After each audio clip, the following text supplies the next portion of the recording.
अस्सलाम वालेकुम। मैं तारक शाह और आप देख रहे हैं जुनून पाकिस्तान। उम्मीद है आप सब खैरियत होंगे और दुआ है अल्लाह ताला हम सबको अपनी हिफ्ज़ ईमान में रखे।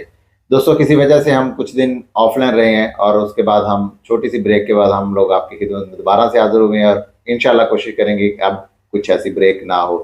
अच्छा दोस्तों, आपसे जिक्र किया था कि जो उमर प्रताप बंदयाल ने आखिरी दिन जो फैसला दिया ना, वो किस तरह इनके गले का फंदा बनने जा रहा है। अनकरीब आप देखेंगे कि एक दोबारा से चीखो पुकार शुरू हो जाएगी, एक दुहाइयाँ शुरू हो जाएंगी कि जी हम मारे गए, लूटे गए, हमारे खिलाफ ये हो गया, हमारे खिलाफ ये चीज़ें बन रही हैं, ये मुकदमात खुल रहे हैं। आज इस्लामाबाद में, सिर्फ इस्लामाबाद में जो एहतसाब अदालत है, उसमें एक दरख्वास्त दी गई है कि नैब जो इस्लामाबाद है उसने 80 से ज़्यादा मुकदमात खोलने की दरख्वास्त की है। अब ये आपको बताते चले कि ये जो नैब हर दूसरे मुकदमे को दाखिल दफ्तर कर रही थी, हर दूसरे मुकदमे में से इनको बरी करती जा रही थी, वो नैब बजाय कि आज वो इन केसेस पर रिव्यू करते, उन्होंने ये केसेस सारे खोल दिए हैं। अब यहाँ पे दो चीज़ें हो सकती हैं। एक तो ये चीज़ कि ये एक बयानिया बनाया जाएगा कि एहतसाब सबका और उसकी आड़ में सिर्फ और सिर्फ पीटीआई और जो उसके इस वक्त जो साथी खड़े हैं उनके साथ, उनको दबाया जाएगा, या फिर वाकई में एहतसाब शुरू होगा। और इसमें तीसरी चीज़ ये है कि जो जरदारी साहब अपने पर तोड़ रहे हैं और वो जो लंबी उड़ान भरने के लिए तैयार हैं, हो सकता है कि उनको कोई दबाने के लिए ये खाली किया जा रहा हो। क्योंकि अगर आप देखें ना कि जो नून लीग के जितने भी बड़े बड़े नामवर सियासतदान हैं, वो तो सब लंदन चले गए हैं। अब यहाँ पे एक चीज़ ये देखनी है कि क्या जो लंदन में बैठे हुए हैं, जो वापस आने की कोशिश कर रहे हैं, क्या उनको भी इसी तरह जो है वो पकड़ा जाएगा। वो तो ऑलरेडी जो है सजा याफ्ता है, जो हम जिक्र कर रहे हैं नवाज शरीफ साहब का, तो वो तो ऑलरेडी सजा याफ्ता है, वो आएंगे यहाँ पे और जेल में चले जाएंगे। तो ये सब देखना होगा कि आगे कुछ दिन में, चंद दिनों में जो है ना, ये चीज़ें सब क्लियर हो जाएंगी। अब इसमें जो सबसे जो ज़बरदस्त केस है ना नवाज शरीफ का, वो तोशा खाना है। अब आप देखें मकाफात अमल, जिस जज को, हुमायूं दिलावर को अपने पास बुला बुला के उनको फैसले देते रहे कि ये करना है, वो करना है। मरियम नवाज और अता तार उनकी अदालत में बैठे रहते थे हर वक्त, और वो बराह रास्त नवाज शरीफ से जो है ख़त किताबत और टेलीफोन मैसेजेस उनसे करवाते थे कि आपने ये ऐसा फैसला करना है। कितनी जल्दी थी उस फैसलों में। अब आप ये देखें कि उसी तरह का तोशाखाना केस नवाज शरीफ के गले का फंदा दोबारा से बनने जा रहा है। नवाज शरीफ के खिलाफ जो गाड़ी लेने का जो केस है ना, वो दोबारा से ओपन हो गया है। मरियम नवाज के खिलाफ गाड़ी लेने का केस दोबारा से ओपन हो गया है। ये खाली मैं नहीं कह रहा कि दरखास्त दी, ये केस री ओपन हो गए हैं। नैब ने इस पे ऑलरेडी कार्रवाई शुरू कर दी है। अच्छा, आज रात एक ये भी खबर आ रही है कि 12 बजे जो है ना मरियम नवाज लंदन चली जाएंगी। अब शहबाज शरीफ भी वापस आए हैं, वो 2-3 घंटे इनकी चाचा भतीजी की मुलाकात भी हुई है। अब हो सकता है कि 1-2 दिन में शहबाज शरीफ भी वापस चले जाएं। अच्छा, यहाँ पे ये तैयारी करने आए हैं, ये तैयारियां देखने आए हैं शहबाज शरीफ, कि जो हमने एक ग्वाल मंडेला को बुलाना है, एक दुनिया के महान जो बंदे को हमने वापस बुलाना है, जो उन्होंने 21 अक्टूबर की डेट दी, तो उसकी तैयारियां क्या है। तो जनाब, उसकी तैयारियां ये है कि लोग जूते लेके खड़े हुए हैं। ये सोच रहे थे कि नवाज शरीफ एयरपोर्ट पे उतरेंगे और एयरपोर्ट पे लाखों का मजमा होगा। इनके मुताबिक 10 लाख लोग जो है ना वो उनको रिसीव करने जाएंगे। तो जब इन्होंने सर्वे कराया तो 10 लाख क्या 1 लाख भी मुश्किल हो रहा था। 1 लाख भी, ये इनका सर्वे कह रहे हैं कि 1 लाख भी शायद मुश्किल हो जाए। मेरे हिसाब से 5 से 10 हज़ार जो बंदा है ना वो इनको रिसीव करने जाएगा। और वहां से इन्होंने क्या किया हुआ है कि ये कहा है कि जी नवाज शरीफ साहब ने मनारे पाकिस्तान एक करोड़ों के मजमे से खिताब करना है, एक पाकिस्तान के मसीहा आ रहे हैं, पाकिस्तान के लिए जो उन्होंने 40 साल में जो इन्होंने सर्विसेज दी हैं वो वापस आ रहे हैं। आप ये देखें कि एयरपोर्ट रिसीव करने के लिए जो 10 लाख का इनका प्लान था वो इनको होता हुआ नजर नहीं आ रहा, इसलिए इन्होंने अब प्लान चेंज किया है। अब ये कह रहे हैं कि सिक्योरिटी की बिना की वजह से नवाज शरीफ जो है ना वहां पे खिताब नहीं करेंगे, वहां पे अपने पब्लिक के सामने नहीं आएंगे, जहाज पे उतरेंगे और वहां से सीधा ये मनारे पाकिस्तान आ जाएंगे। अब मनारे पाकिस्तान जो है ना इनका हमेशा से मुंह चढ़ाता रहा है, आज तक ये मनारे पाकिस्तान को भरने तो क्या वहां पे जलसा करने की कोशिश भी नहीं कर सके। अब ये किसी ना किसी तरीके करेंगे। अब कुछ 6.5 लाख तो हमारे एक कुछ हैं लोग जो इनको आके कर सकते हैं। लेकिन क्या वो 6.5 लाख भी अवेलेबल होंगे? वो इधर उधर से सारे इकट्ठे हो जाएंगे? नहीं होगा।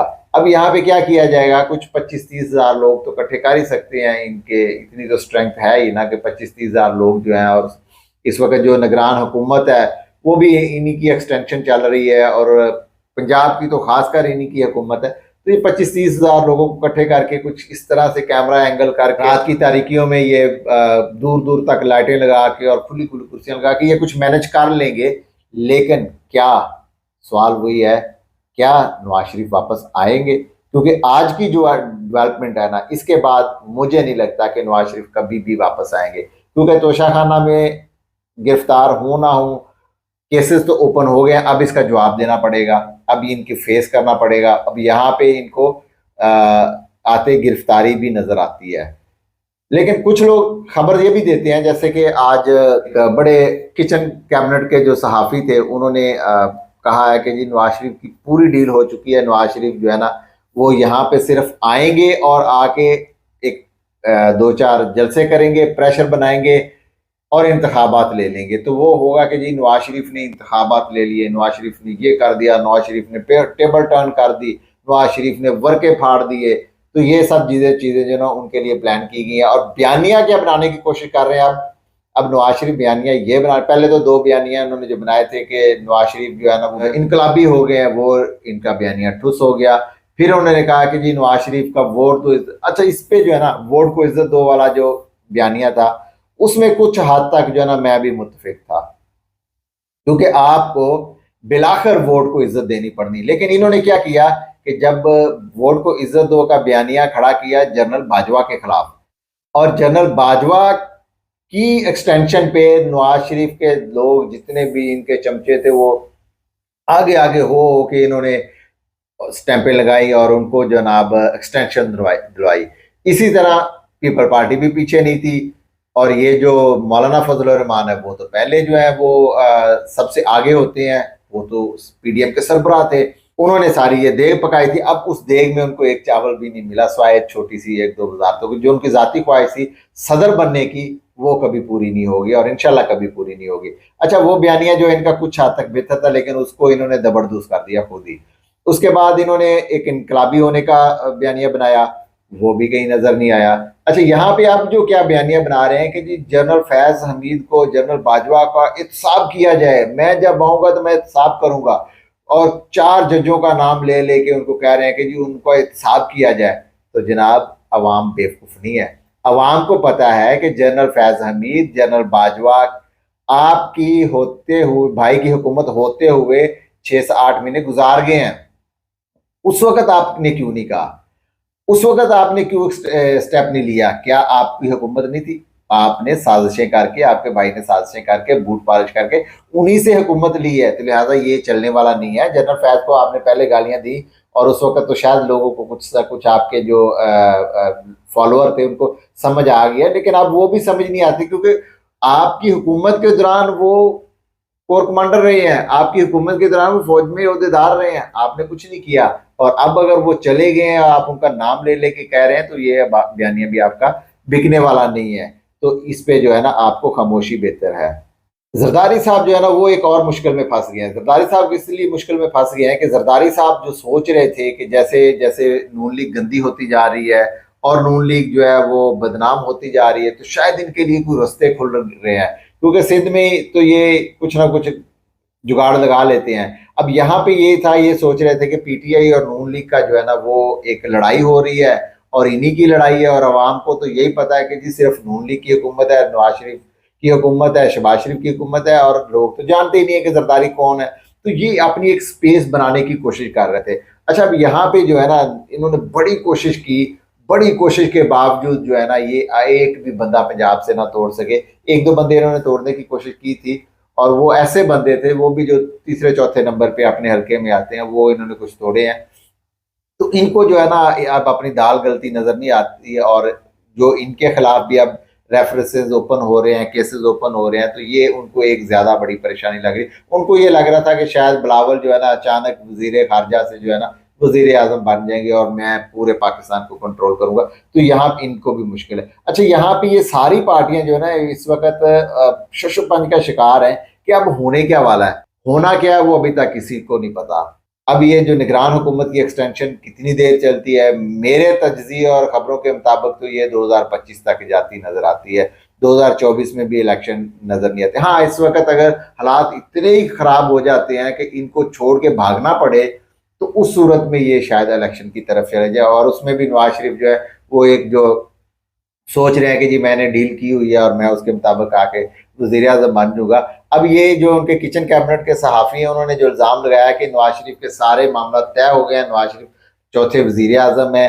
अब इस चीज़ का जवाब जो है ना हमारी अदारों को, हमारी इस्टेब्लिशमेंट को देना पड़ेगा, और वाकई ही देना चाहिए, क्योंकि ये डायरेक्ट उनके ऊपर इल्ज़ाम लग रहा है फिर से। अच्छा, यहाँ पे एक और चीज़ जो है ना, आज इमरान खान साहब की वाइफ से भी मुलाकात हुई, उनके कुछ वकला से भी मुलाकात, तो उसमें उन्होंने एक खत दिया है इमरान रियाज खान के नाम। उसमें खत तो लंबा है, लेकिन एक दो चीज़ें जो है ना वो मैं आपके लिए पेश करूंगा। और एक जो हमारा जो एक बच्चा जो फौत हो गया, जो अल्लाह ताला को प्यारा हो गया, जो इस निज़ाम की भींट चढ़ गया है, जिसको इस निज़ाम ने कत्ल कर दिया और हमारी रियासत इसकी कातिल है, अम्मार, अब उसकी बात कर रहे हैं। तो उसका जो उन्होंने सुना तो उनको ज़ाहिर एक दो दिन बाद ही पता लगता है, या कोई जाए तो पता लगता है, वैसे तो उनको पता नहीं लगता। तो वो बहुत गमज़दा हुए और उनके आंसू निकल आए। अल्लाह ताला उनको और हमारे पूरे पाकिस्तान को, कि ये इसमें हम पूरे पाकिस्तान का मुख्वार हैं इस बच्चे के, तो हम जो है ना इन सबको सब्र अता करें, और ख़ासकर उनके घर वालों को। तो इमरान रियाज खान के नाम उन्होंने लिखा है कि इमरान रियाज खान, मैं इमरान खान बैरक नंबर 3 और कैदी नंबर 804 रावलपिंडी से आपके लिए सलाम भेजता हूँ।